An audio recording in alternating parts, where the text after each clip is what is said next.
来甲镜头扫落来高雄，这个高雄市环保局惊深夜的噪音会扰乱民众，所以修改法条，要扩大类管制噪音。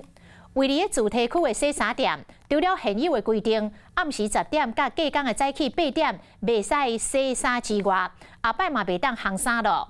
也毋过住商混合区甲商业区无伫这个限制内，讲最近就会报车核定公告实施。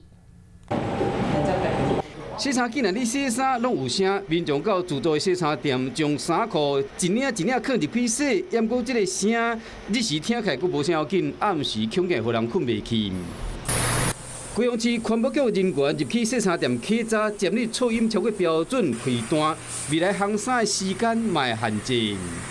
对我们出外的来讲，有时候我们10点之后才有空，因为你早上可能办事情。就对用的比较不方便。人家管住较袂吵人啊。现在大家都注重这种环境的舒适啊。高雄市环保局为了避免暗时吵到人，修法扩大噪音的管制。自地区暗时10点到过灯刚早起8点，除了现有袂使洗衫的规定以外，未来嘛袂当烘衫。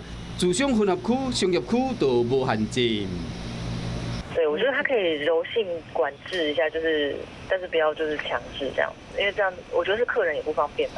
另外，营建工程的噪音嘛要加强管制，暗时10点到过灯工的8点，以及假日中昼的12点到下晡的2点，袂当施工。经过主管机关核准的工程无限制，也毋过嘛会设隔音布。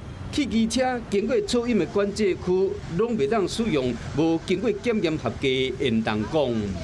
那相关的公告内容将于报环境部核定后公告实施。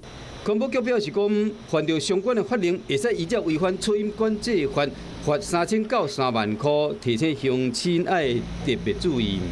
Hello， 大家好，我是林依文。想要抢先掌握最及时的新闻资讯吗？赶快订阅、按赞、开启小铃铛，锁定华视新闻的 YouTube 频道。